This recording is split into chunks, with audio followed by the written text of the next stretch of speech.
నేడు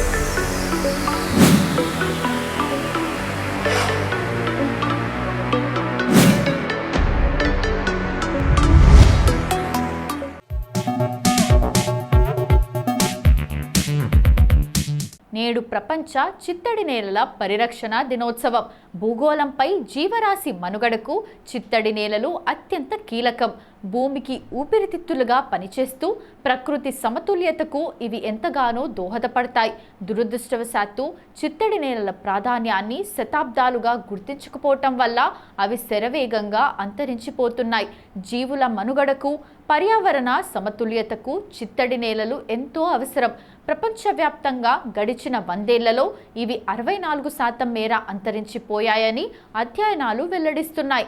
చిత్తడి నేలల ప్రాధాన్యాన్ని గుర్తించడంతో పాటు వాటి పరిరక్షణ, అభివృద్ధి కోసం కృషి చేయాలని ఇరాన్లోని రామ్సార్లో 1971లో ప్రపంచ దేశాల మధ్య ఒప్పందం కుదిరింది.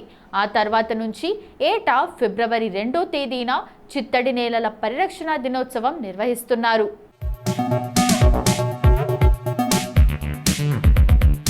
మానవాళికి చిత్తడి నేలల వల్ల కలిగే ప్రయోజనాల పట్ల అవగాహన కల్పించటం ఈ ఏడాది లక్ష్యం. ఎన్నో ప్రయోజనాలు. సముద్ర, నది తీర ప్రాంతాల్లో ఏడాది పొడవునా నీటి వనరులతో నిండి ఉండే ప్రదేశాలను చిత్తడి నేలలుగా పరిగణిస్తారు. మంచినీటితో పాటు ఉప్పు నీటి సరస్సులు, తంపర, బీలభూములు, పగడపు దిబ్బలు, మడ అడవులు తదితర 19 రకాల ప్రాంతాలు చిత్తడి నేలల కిందకు వస్తాయి. నదీ తీరాల్లోని చిత్తడి నేలలు ప్రవాహ ఉధృతిని, అలల తాకిడిని అడ్డుకొని తుఫాన్లు, వరదల ప్రభావాన్ని తగ్గిస్తాయి. పర్యావరణ మార్పుల కారణంగా వాటిల్లే దుష్ప్రభావాలను గణనీయంగా నియంత్రిస్తాయి. అరుదైన మత్స్య, వృక్ష జాతుల జీవనానికి దోహదపడటంతో పాటు దేశ, విదేశీ వలస పక్షులకు ఆశ్రయం ఇస్తాయి. ఈ నేలలు పరిసర ప్రాంతాల్లోని నీటి నాణ్యతను పెంచడమే కాదు, కాలుష్య తీవ్రతను తగ్గించడంలోనూ కీలకమవుతున్నాయి.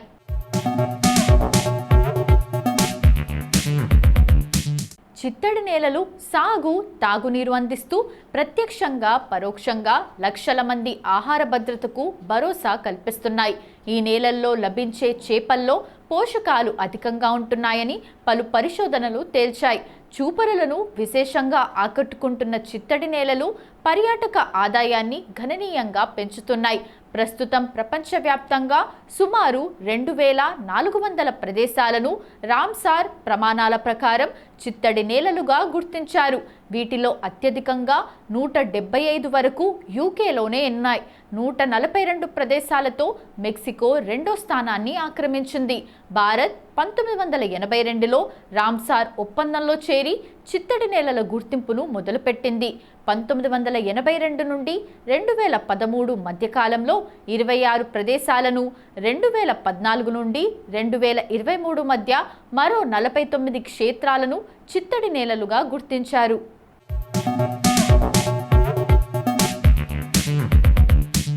ప్రస్తుతం దేశవ్యాప్తంగా 75 చోట్ల 13.30 లక్షల హెక్టార్ల విస్తీర్ణంలో రామ్సార్ గుర్తింపు పొందిన చిత్తడి నేలలు విస్తరించి ఉన్నాయి.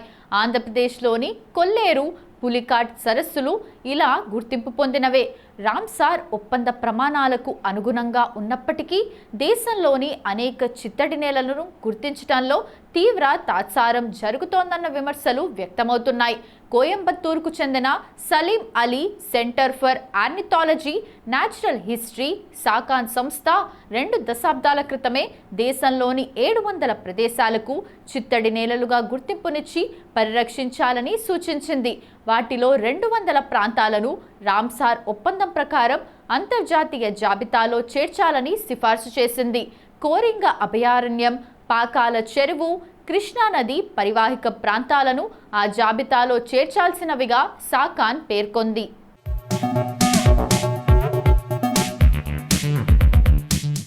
సోంపేట, నౌపాడ, వాకలపూడి, బద్వేల్, కంబం, విశాఖపట్నం జిల్లాలోని కొండకర్ల, ఆవా, తిమ్మరాజు చెరువు ప్రాంతాలు చిత్తడి నేలలేనని, వాటి పరిరక్షణకు చర్యలు అత్యవసరమని సూచించింది.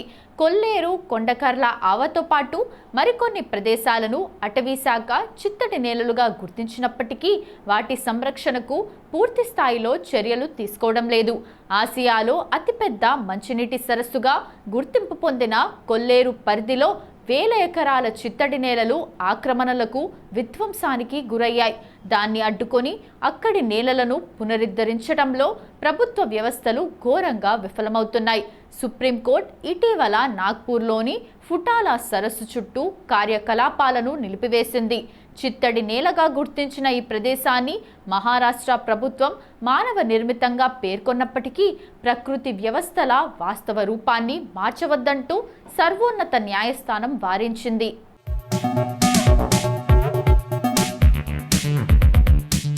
జాతీయ హరిత ట్రైబ్యునల్, కాగ్ వంటివి సైతం చిత్తడి నేలల విధ్వంసాన్ని నిలువరించాలని గతంలో సూచించాయి. జాతీయ అటవీ కమిషన్ 2006లోనే చిత్తడి నేలల పరిరక్షణకు ప్రత్యేక చట్టాన్ని రూపొందించాలని కేంద్రానికి నివేదించింది. సుమారు దశాబ్ద కాలం తర్వాత కేంద్రం 2017లో చిత్తడి నేలల గుర్తింపు, పరిరక్షణకు మార్గదర్శకాలను తీసుకువచ్చినప్పటికీ అవేమీ క్షేత్రస్థాయిలో సరిగ్గా అమలు కావటం లేదన్న విమర్శలున్నాయి. బహుముఖ చర్యలు కీలకం. కేంద్రం మార్గదర్శకాలను అనుసరించి రాష్ట్ర ప్రభుత్వాలు గుర్తింపు పొందిన చిత్తడి నేలల సమాచారాన్ని పౌరులకు అందుబాటులో ఉంచాలి. పర్యావరణ, అటవీ, వన్యప్రాణి, కోస్తా నియంత్రణ చట్టాలను వర్తింపజేయటంతో పాటు వ్యర్థ రసాయనాలు, విషపూరిత జలాలను చిత్తడి నేలల్లో పారబోయకుండా నిఘాను తీవ్రతరం చేయాలి.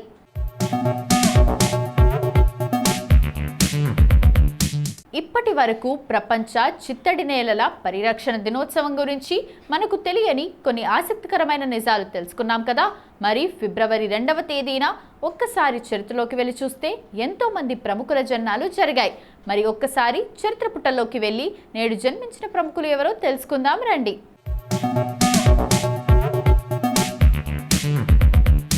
దినేష్ లాల్ యాదవ్ నిరహువాగా ప్రసిద్ధి చెందిన భారతీయ నటుడు, గాయకుడు, నిర్మాత.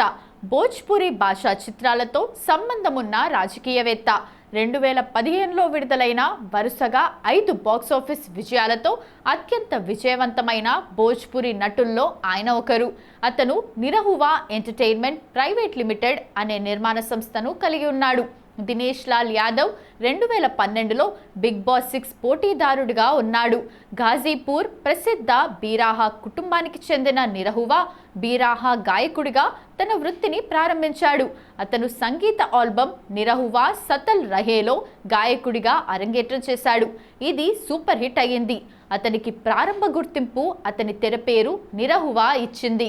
నిరహువా కుమార్ యాదవ్, చంద్రజ్యోతి యాదవ్ దంపతులకు 1979 ఫిబ్రవరి 2న జన్మించాడు.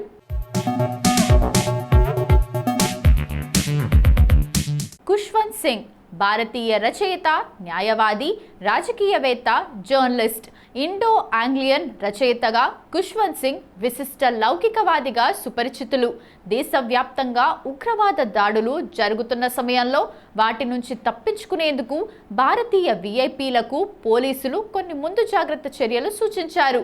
కొన్ని పనులు ఎట్టి పరిస్థితుల్లోనూ చేయవద్దని చెప్పారు. సిక్కుల చరిత్ర, సాహిత్యం లాంటి అనేక అంశాలపై అద్భుతమైన రచనలు చేసిన ఖుష్వంత్ సింగ్ సునిశ్చితమైన హాస్యానికి పెట్టింది పేరు. తన హాస్యం, కవిత్వంపై ప్రేమ మూలంగా ఆయన యోగన పత్రికకు సంపాదకులుగాను, the illustrated weekly of India, the national herald, Hindustan టైమ్స్లకు సంపాదకత్వం వహించారు.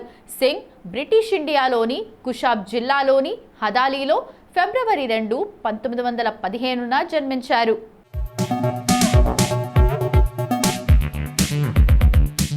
షమితా శెట్టి భారతీయ చలనచిత్ర నటి, ప్రచారకర్త. ఈవిడ బాలీవుడ్ నటి శిల్పా శెట్టి సోదరి. ఆకాష్ నటించిన పిలిస్తే పలుకుతా చిత్రంతో తెలుగు సినిమా రంగంలోకి ప్రవేశించింది. షమితా శెట్టి 1979 ఫిబ్రవరి 2న సురేంద్ర, సునంద దంపతులకు ముంబైలోని చెంబూర్లో జన్మించింది. ఫ్యాషన్ డిజైనింగ్లో డిప్లొమా పూర్తి చేసింది. శెట్టి 2000లో ఆదిత్య చోప్రా దర్శకత్వం వహించిన యష్ రాజ్ ఫిల్మ్స్ మూవీ మొహబ్బతేతో తన సినీ రంగ ప్రవేశం చేసింది. ఇషికాగా ఆమె చేసిన పాత్ర ఆమెకు star debut of the year female కోసం 2001 ఐఫా అవార్డును సంపాదించి పెట్టింది. వెంటనే ఆమె బాలీవుడ్కు హిట్ డాన్స్ నెంబర్లను అందించింది. ఇందులో sharara sharara Mere Yaar Ki Shaadi Hai, Chori Pe Chori in Saathiya, mind blowing, Mahima in cash, Zeher చిత్రంలో ఆమె నటనకు ప్రశంసలు అందుకుంది.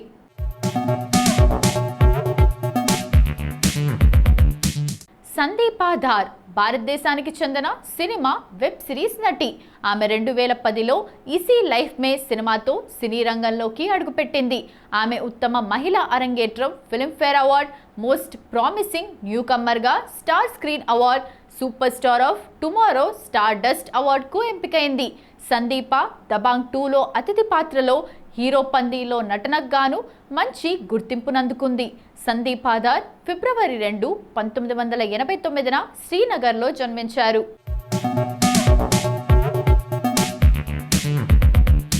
ప్రజ్ఞా సింగ్ ఠాకూర్ సాధ్వి ప్రజ్ఞ భారతదేశానికి చెందిన రాజకీయ నాయకురాలు. ఆమె 2019లో జరిగిన లోక్సభ ఎన్నికల్లో భోపాల్ నియోజకవర్గం నుండి లోక్సభ సభ్యురాలిగా ఎన్నికైంది. ప్రజ్ఞా సింగ్ ఠాకూర్ ఫిబ్రవరి 2, 1970న జన్మించారు. ప్రజ్ఞా సింగ్ ఠాకూర్ ఏప్రిల్ 17, 2019న భారతీయ జనతా పార్టీలో చేరగా 2019 ఎన్నికలకు భోపాల్ లోక్సభ నియోజకవర్గానికి బీజేపీ అభ్యర్థిగా ఆమె పేరును ప్రకటించింది. ఆమె 2019లో జరిగిన లోక్సభ ఎన్నికల్లో భోపాల్ నియోజకవర్గం నుండి బీజేపీ అభ్యర్థిగా పోటీ చేసి తన సమీప ప్రత్యర్థి కాంగ్రెస్ అభ్యర్థి దిగ్విజయ్ సింగ్ పై 3,64,822 ఓట్ల మెజారిటీతో గెలిచి తొలిసారి లోక్సభ సభ్యురాలిగా ఎన్నికై నవంబర్ 21, 2019న రక్షణ మంత్రి రాజ్నాథ్ సింగ్ నేతృత్వంలోని 21 మంది సభ్యుల రక్షణ పార్లమెంటరీ కన్జర్వేటివ్ కమిటీలో సభ్యురాలుగా నియమితురాలవ్వగా నాథూరామ్ గౌడ్సేని దేశభక్తుడని ఆమె పార్లమెంట్లో వ్యాఖ్యానించిన తర్వాత ప్రతిపక్ష పార్టీ సభ్యులు ఆమెను విమర్శించారు. ఆమెను నవంబర్ 28న రక్షణ కమిటీ బీజేపీ పార్లమెంటరీ పార్టీ సమావేశాల నుండి తొలగించారు.